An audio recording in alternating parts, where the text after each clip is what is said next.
earlier, the Treasury Department was not saying anything. They were like, what? Well, there was a provision to remove these bonuses in the stimulus package? Oh, we didn't know that, right? And so that left the Democrats, and specifically Chris Dodd, who put it together, holding the bag. Because they said, look, there was a provision in there that the Senate voted on, and they all agreed to remove the bonuses, right? To put a $100,000 cap on bonuses. I know this because we were doing the show at the time, and I said, oh, look, and I remember the day they came up with that provision, I came on air and said, hey, look, maybe I was wrong. They're actually going to put a cap on it, and that's great. And then the next day, we found out, no, someone secretly removed that provision before they signed it. Of course, like they always do. And I even wrote a blog saying, who is screwing us? And I remember we had Evan Thomas of Newsweek, and I asked him, look, you got to find out who removed this provision. This is going to be a world of trouble because someone removed the provision on capping the bonuses. So now, since Treasury wasn't admitting it, Chris Dodd's the guy who wrote it, they come to him and they say, oh, it must have been you. In fact, the Republicans right now have a talking point out. Literally, they sent out an email to everybody that's on their side saying everybody blame Chris Dodd. Okay, because he's having trouble already in the polls in Connecticut, maybe we can take him down. And when you go on TV, and I've seen it. I've seen congressmen and senators on TV that are Republicans saying, oh, it's Chris Dodd. Yeah, it's Chris Dodd, right? So finally, Chris Dodd said, wait a minute. I wrote the provision capping the bonus. It's not me. They made me take it out. And because now it's his ass on the line, right? So he's got to say, look, I can't go down on this. It's not my fault. Now, you know me. I'm looking for people who are really at fault here. And Democrat or Republican, I don't give a damn. I've been calling them out for the whole week, right? But it really wasn't Dodd. Dodd wrote the provision in the first place. So finally, today, Geithner stepped up and said, yeah, sorry, it was me.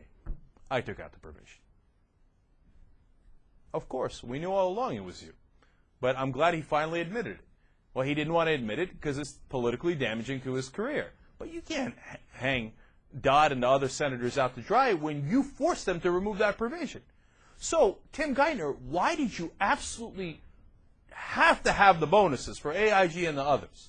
Why did you go to bat for them to make sure that they would get those bonuses? That language would be stripped away from the bill. When if you didn't know there was any bonuses coming up? Now he claims, oh, yeah, what AIG said. Yeah, sure, right. I was afraid we were going to get sued, and I didn't want to get sued, and, I think that, I don't believe it, man. I don't believe it at all. I think Tim Geithner believes in his heart of hearts and in every part of his brain and part of his soul. That's too strong, but I don't think his soul has anything to do with it. But he absolutely believes that these guys on Wall Street are super valuable, that they are the best and the brightest, and that, we cannot touch it. Without them, we can't do this. We can't find anyone else in the country that's genius enough to lose all this money. So we need to keep these people in. And he believes in this whole idea of retention bonuses. He really does. He thinks we have to retain them because their services are so valuable. If we lose them, the whole economy can collapse. Look, that's the same load of horse crap they've been feeding us all these years. And he's a really bright guy, and he should. But the problem is that when you get immersed in a subculture like this, you can't get it out of your system, man. He really believes it. He's internalized it. I think, unless he's absolutely corrupt and thinks, oh, yeah, of course, these guys aren't necessary at all. But when I get out, they're going to pay me millions of dollars. So I'm going to go to bat for them, so they go to bat for me. Is that possible? I guess it's possible. I hope, but I'm not that cynical. Maybe I should be, right? But I think that he's got all the wrong ideas about how valuable these guys are on Wall Street. The only thing they're good at and smart at and best and brightest at is taking money out of those companies and putting it into their own pockets. And it's about time we stopped it. So Geithner at least finally had the decency to come out today and say it was my fault. Now, Obama says that he's going to stand by him, but now more and more people are coming out and saying he's got to be fired. It was Connie Mack yesterday. It's Darrell Issa today. These are all Republicans. Now they're beginning to switch their attack from Dodd to Geithner, and they're saying we got to go get Geithner. And you know what? Look, and some have accused me. I put the blog up a couple of days ago on Daily Kos. And, Daily Kos is the epicenter of liberals, right? For better or for worse. And most of the time it's for the better, right? But when I put up that blog about how Geithner, what did he know and when did he know it, which he answered today, right? a lot of people wrote in there, hey, now, Cenk, wait a minute now, you're doing the Republicans' work. You know, the Republicans are after Geithner, so we have to defend him. But hold up. We have to defend him if it makes sense. If he doesn't make sense and he's doing damage to the country, why do I have to defend him?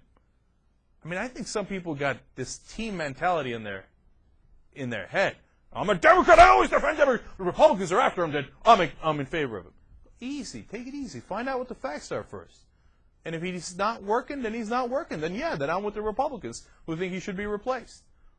Okay? And if that makes you uncomfortable, hey, that's a sad day, man. Then you know what he should have done? He should have done his job. And his job was to protect our interests, not the interests of Wall Street.